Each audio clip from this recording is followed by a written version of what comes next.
à le nuire, à lui faire des histoires. Il y a de ces personnes-là qui savent qu'il y a une limite où ils ne vont pas aller. Mais vous, vous êtes français. C'est ça. Ces gens-là qui se croient toujours plus intelligents que les autres races, qui se croient... Nous pouvons les avoir avec tous les mêmes droits qu'eux, ils ont mis. Ils ont dit liberté d'expression. C'est pourquoi nous allons utiliser la liberté d'expression dans les trains pour leur faire comprendre que c'est pas juste ce que vous faites. Ils ont dit justice. On va leur parler alors avec sur leur propre terrain, avec leur justice, que c'est pas juste ce que vous faites à l'Afrique. Voilà, nous sommes dans cette dynamique-là. D'autres, ils font leur lutte autrement, mais nous sommes dans cette dynamique. C'est pourquoi je dis, ce sont nos frères qui sont nés ici. Parce que ces frères-là sont en quête d'identité. Beaucoup de ces frères-là ne se retrouvent pas ni ici, ni en Afrique. Ils sont en quête d'identité. Qui sont-ils? Ces frères qui sont nés ici. Ils se disent, oui, mais pourquoi on maltraite l'Afrique d'où nous venons? Pourquoi il y a des dictateurs?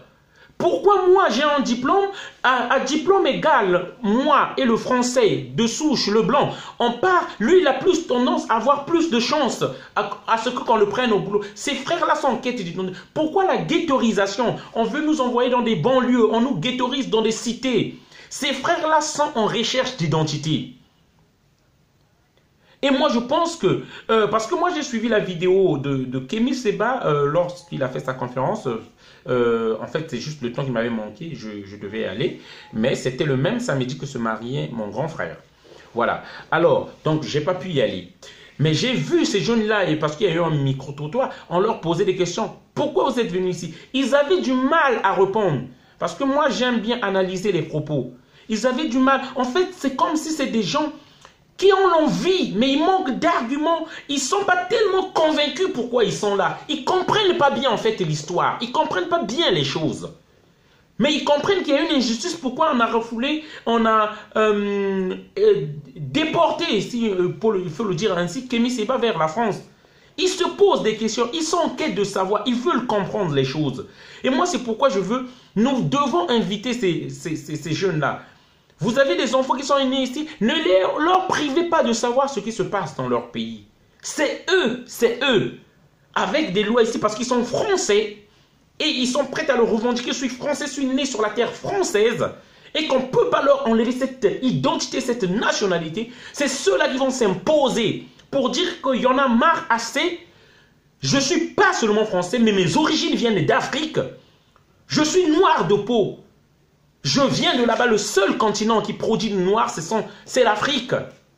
Kama, la terre des Kémites, la mère patrie, le berceau de l'humanité, le berceau des hommes forts, d'où les sciences mathématiques ont été créées, d'où la science a eu naissance, où les Pythagores sont allés chercher leur théorème. Voilà. Et moi, je pense qu'une fois que ces jeunes-là, ils seront debout, vous verrez que l'Afrique va se libérer. Vous verrez qu'ils vont changer leur politique. Salut à toi, Samia Bichindou. Salut à Walid Benimfoukou. Voilà. Salut à Magali Etali Ongali. Voilà. Donc, voilà le message que je voulais faire passer. Samedi, c'est pas pour parler d'un pays. Samedi, c'est pas pour dire à un dirigeant choisi, un tel dégage. Non. Samedi, c'est pour parler à ces nouveaux qui sont venus, qui ne savent pas pourquoi nous nous battons, qui veulent comprendre le sens de notre lutte. Parce qu'on a partagé plus de 2000 tracts à l'université d'Evry. On a partagé plus de 2000 tracts à l'université d'Evry. J'ai discuté avec ces jeunes-là qui ont dit qu'ils seront là. Ils viendront. Voilà. Et nous attendons, le nombre de places est limité. Le nombre de personnes sera limité. Les premiers qui vont venir, si on est trop nombreux, nous serons obligés de faire repartir d'autres. Voilà. Donc, et moi je tiens à dire, en ce qui concerne la lutte, rassurez-vous, ces derniers temps, c'est vrai que j'étais tellement tiraillé. Je dis bien, j'ai eu 4 événements ce mois passé, où j'étais invité tous les samedis. Mais dès que le samedi qui arrive là va passer, le samedi qui suivra, je serai dans les marches. Je vais mettre toute mon énergie, ma détermination, comme certains le savent, dès au début, afin que les marches du Congo-Brazzaville reprennent. Afin que nous accompagnions, au moins déjà pour commencer, tous ceux qui sont debout, toutes ces communautés qui sont debout. Le Togo, les Congolais de Brazzaville nous accompagneront, le Togo, les Congolais de Brazzaville nous accompagneront, la RDC6 organise une manifestation, les Congolais de Brazzaville, que j'appellerai, que je contacterai, nous accompagneront la Côte d'Ivoire, le Gabon. Au moins 2 samedis dans le mois, nous serons avec une communauté, jusqu'à ce que la remobilisation soit effective encore des Congolais.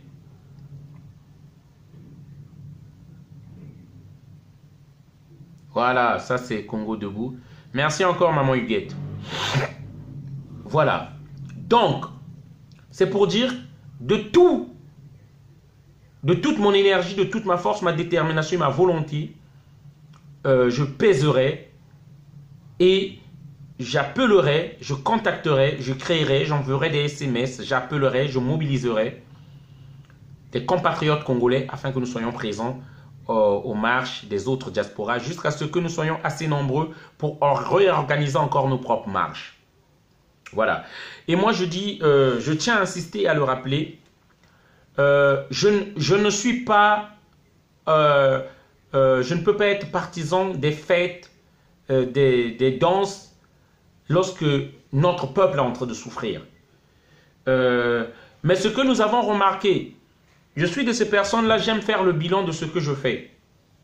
Je suis venu dans cette lutte-là et j'avais regardé de loin pendant longtemps et j'avais compris qu'avec les réunions dans les salles, avec les réunions à écrire, à créer que des commissions un tel, Sassou ne partira pas. Rien ne changera au Congo-Brazzaville. Et rien ne changera en Afrique. Après avoir beaucoup analysé, c'est pourquoi lorsque je suis arrivé dans ce combat-là, ça c'est des faits. Ce n'est pas pour me vanter, pour dire des choses qui n'existent pas. Ce que j'ai apporté dans la lutte congolaise, c'est que nous pouvons être sur le terrain, que nous pouvons frapper ces gars-là, que nous pouvons les pourchasser comme dans une chasse à l'homme, que nous pouvons casser les édifices du Congo-Brazzaville qui représentent ce pouvoir imposteur et complice des impérialistes. Oui, j'ai ramené cette méthode-là. Ça, je peux m'en vanter. Parce que nous étions les premiers à pouvoir aller nous indigner, à casser l'ambassade lorsqu'on avait tué Régis Batola. Voilà. Parce qu'on ne se reconnaissait plus, on ne se reconnaissait plus dans cette république injuste, où les inégalités sautent à l'œil. Voilà. Donc, c'est pourquoi je dis, notre combat, on va le continuer. Et j'ai pensé me diriger, organiser cette soirée-là. C'est la première édition. Si c'est une réussite, peut-être dans 6 mois, nous ferons une autre. C'est un test, je dis bien, pour voir si on peut mobiliser assez de gens qui peuvent venir. Le combat, si nous le faisons aujourd'hui, parce qu'il y a des gens qui ont montré la route. Si nous faisons cette lutte aujourd'hui, parce qu'il y a de certains, Matchouan André Grenard, du Congo-Brazzaville, martyrs, qui sont morts, qui nous ont montré la voie. Parce qu'il y a des fils d'Afrique qui sont morts, comme les Lumumba, qui ont demeuré dans cette voie-là. Parce qu'il y a des fils d'Afrique comme les Thomas Sankara. Sinon, moi, je ne saurais pas qu'il y a un combat comme ça qui existe. Parce que il y a le docteur Ching John, je ne sais pas si je dis bien le nom, le Camerounais qui avait écrit le livre Monnaie et servitude, qui ont dénoncé le franc CFA. Parce qu'ils nous ont montré la voie. Parce que pour dire qu'ils ne sont pas morts pour rien. Si nous faisons ce combat-là aujourd'hui, si je dépense parfois mon argent moi-même, je prends mes 250 € que je pouvais envoyer à mes parents peut-être au pays qui souffrent, parce que j'ai des parents qui souffrent, que je pouvais envoyer ou acheter des chaussures à mon enfant pour qu'il soit toujours assez propre, bien habillé. Parce que nous y croyons, parce qu'il y a des gens qui nous ont montré ce chemin-là. Parce que nous y croyons que l'Afrique souffre. Parce que nous savons que nous, l'Afrique libre, nous, on va repartir chez nous. On ne travaillerait pas ici, on travaillerait chez nous-mêmes. Et nous embaucherons ces gens-là, ils viendront travailler chez nous. Parce que nous y croyons. À une Afrique libre un jour, nous allons rentrer chez nous. C'est nous qui allons les embaucher. Parce que je crois que ce n'est pas normal que la RDC, que soit le pays peut-être le plus riche d'Afrique, et que les enfants de la RDC n'ont jamais bénéficié de la richesse de leur sous-sol. Ce n'est pas normal. Et c'est pourquoi je dis, pour moi, ça n'en a pas. Pour moi, ça n'en a pas que j'ai mis sur la maison pour que les gens viennent et qu'on leur parle d'Afrique à cette soirée-là. Je n'ai pas le temps, en principe, de faire cette fête-là. Parce que si mon pays était libre, en Afrique, nous ferons les fêtes comme on voudra. On vivrait heureux. Mais on ne vit pas heureux. On est ici parce que ça ne va pas chez nous. Et ça, chaque Africain devrait le savoir, il devrait le retenir. Donc pour ça, pour ceux qui veulent comprendre, qu'ils comprennent. Je n'ai pas le temps dans les polémiques. Je n'ai pas le temps. Lorsqu'on demande aux gens de mobiliser, on ne mobilise pas. J'ai fait ça.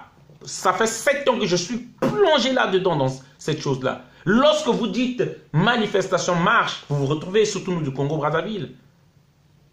À 50, à 25, c'est le monde, la foule que vous voyez, l'Africain est très émotionnel. C'est lorsqu'il y a l'émotion, vous voyez des gens courir parce qu'on a volé les votes. Aujourd'hui, tout le monde au Congo-Brazzaville, la majorité, il n'y a plus personne. Ils vont attendre qu'on tue des gens pour sortir. Quel genre de peuple nous sommes? Un peuple se prépare, un peuple s'organise. Ce que nous faisons là, dans les salles, nous appelons les gens, on se prépare. C'est ça la préparation. Le Togo s'est préparé. Regardez toute cette foule dehors. Les opposants se sont formés. Regardez comment ils ont mis les gens dehors. Nous cherchons les préliminaires ou nous cherchons la préparation en avant. C'est ça qu'on vous propose là. Le talent d'Achille des Africains, le mal de nous autres Africains, c'est que lorsque l'autre fait quelque chose, oh, il va faire son match-vu. Oh, on va voir s'il y aura assez de gens. Oh, on va rire si c'est un flop à la fin. C'est malheureux. Et à la fin, on se demande pourquoi nos choses ne marchent pas. Pourquoi le combat ne réussit pas. Pourquoi on n'avance pas. À la fin, on se demande. Nous devrions tous avoir dans notre tête, un de nos frères qui organise quelque chose, je dois y être. Il organise quelque chose pour les Africains, je dois y être. Même faire un passage d'1 heure, de 2 heures, j'y vais. Voilà, chers amis africains, le message déjà que je voulais faire passer pour cette soirée-là. Et je dis bien que salut à toi Lemba Matala. J'espère que tu es toujours à fond dedans pour l'organisation de cette soirée. Et je tiens à remercier déjà en avance Lemba Matala avec son association Afrique Surprise que vous trouverez même sur YouTube si vous tapez Afrique